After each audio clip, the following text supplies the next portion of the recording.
Preserve the unity of the Spirit through the bond of peace. St. Paul exhorts the Ephesians. He says that they need to be diligent to keep their calling, to keep their vocation. And the means by which they accomplish this task, he tells them, is through humility, gentleness, steadfastness, in love. By preserving the unity of the Spirit and the bond of peace. And he says that the reason for this necessity and the preservation of the Spirit is because there's only one baptism, there's only one God, and there's only one Lord, and there's only one faith that we have been called into. It's a calling in unity and certain activities in order to preserve our unity with God and His peace are necessary. And He gives us the qualities of what those things are. So I hold before you this icon of St. Peter. And I'm not sure if it's an approved icon, but it's certainly an icon that I resonate with, and maybe you do too. It's St. Peter. He's sitting next to this little fire, not very warmed by such a small fire, after he's denied our Lord 3 times. And I've seen this icon a few times. Every time that I see this icon, I say, Peter, I know how you feel. Because I felt this way many times in my life. And I think that the exhortation which is given by St. Paul takes into consideration that many of us oftentimes feel like St. Peter after we've denied the Lord 3 times.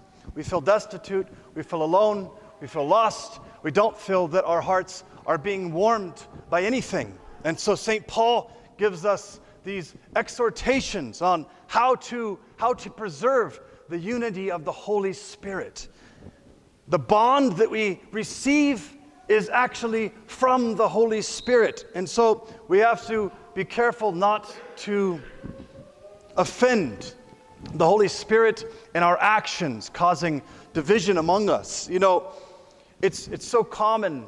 I spoke last week to you all about how there's no gender division in Christ, and there's no racial division in Christ. This is from Galatians, because we're all one in Christ. But, you know, there's really no such thing, just as another example, as an Eastern church versus a Western church versus any other kind of church. It is all simply the body of Christ with variegated expression. We oftentimes want to find any way to pit ourselves against each other, don't we? It's like if we could only fit into the special group, then we can feel special about ourselves, and we don't actually have to deal with the reality that, you know, we might be diverse in who we are, but we're all actually just a part of one body, one unit. What's most grievous about our decision to constantly divide ourselves between the good guys and the bad guys is that we end up harming the unity of the Holy Spirit in our lives. So St. Paul gives us this exhortation. He says, first of all, to live into your vocation, brothers and sisters in Christ, take on humility. Approach one another with humility. Now, I told you last week, or perhaps 2 weeks ago, how we acquire humility. Does anybody remember the term by which we acquire humility? Discernment. Well done, John. You weren't here last night. So, that's right, John's correct. Discernment is the means by which we understand ourselves and God, and therefore our relationship to the world, and the way that we should approach one another. Discernment, therefore, gives us truth. Truth produces humility. Humility then enables us to engage with one another in an honest and truthful relationship. So this is the first step that St. Paul says. He says, humble yourselves when you come before one another. If you want to preserve peace with your neighbor, then when you approach your neighbor who is your brother and sister in Christ, in this case, in humility. And that humility is to be accompanied with gentleness. You might think that those are the same thing, but they're not the same thing.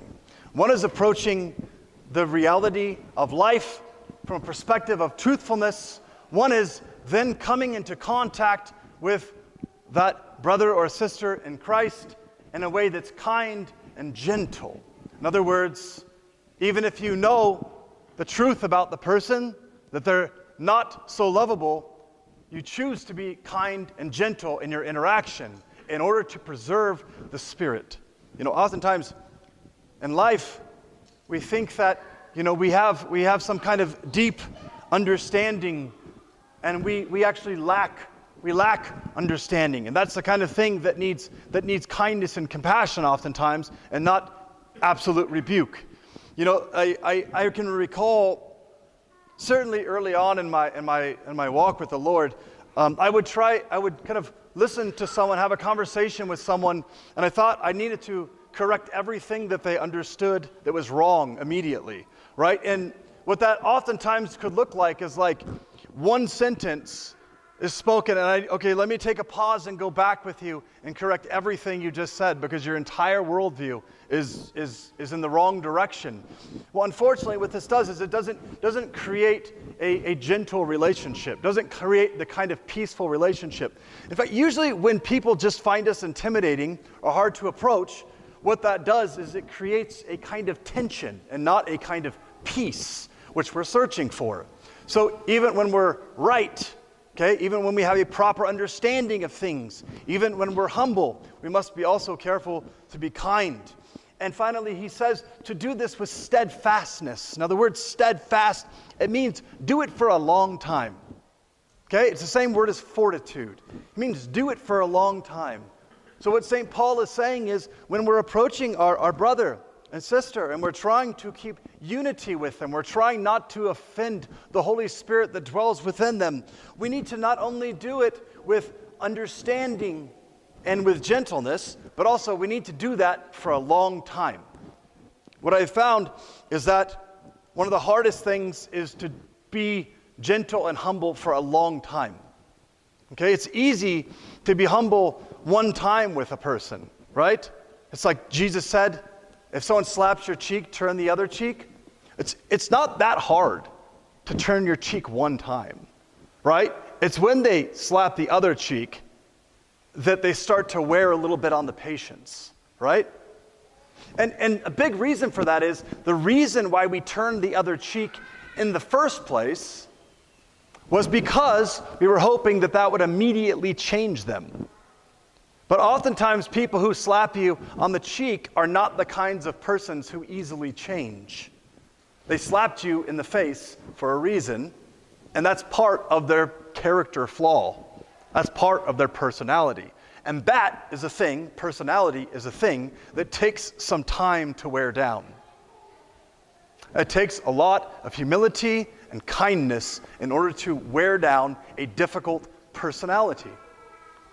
It's also true that oftentimes, probably most of us, when we go to confession, have the same confession again and again. I can't tell you how many people, and no, I'm not speaking about you if you think it's you, because I don't remember who the you is. How many people tell me, Father, I'm so embarrassed to confess this again?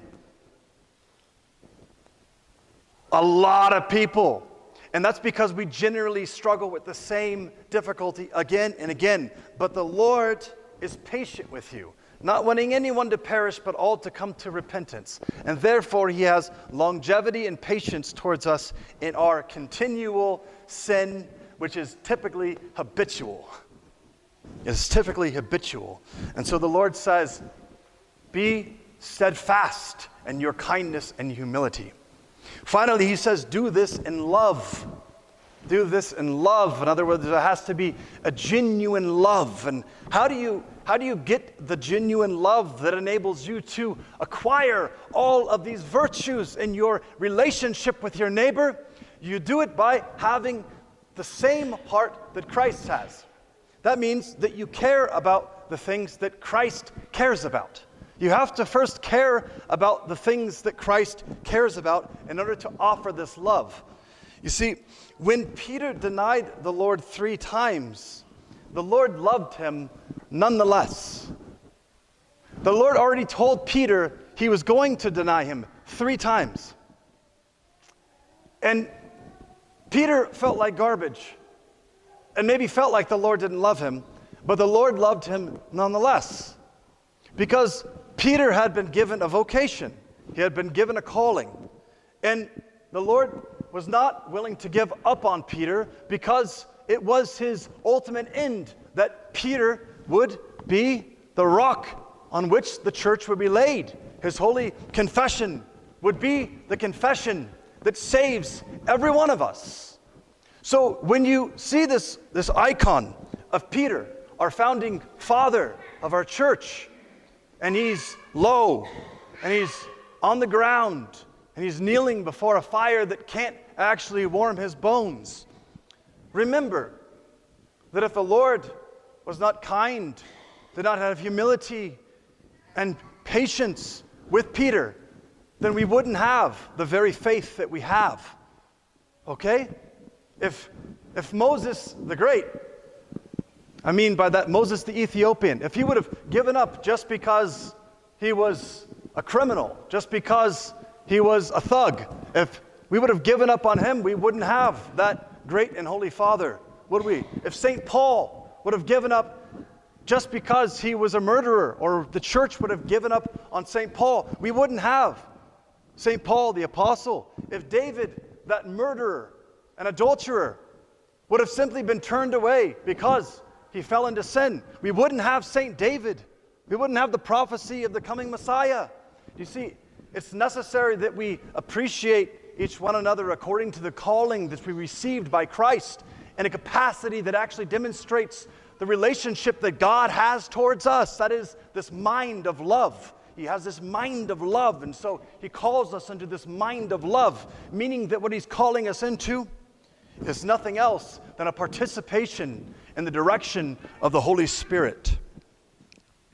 This is our vocation, brothers and sisters. I want to add one final point for your consideration.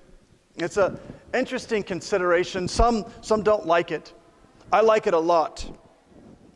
At the Second Vatican Council, there was a distinction that was made that really hadn't been made before in church history. It was a decision basically to stop calling Protestants heretics. You could say that what they teach is heresy, but you can't call them heretics. Now here's why. We came to an understanding that a son is not guilty of his parents' sin. And so oftentimes our Protestant brothers and sisters, they don't realize that they've rejected true tenets of the real faith. In fact, they're quite convinced that the faith they're living is the authentic one. Now, I can tell you that's true experientially, because I never, when I was a Protestant, was attempting to deny the Catholic faith. I simply didn't understand it. So I appreciate this decision that the Catholic Church has made for us in deciding to call Protestants separated brethren.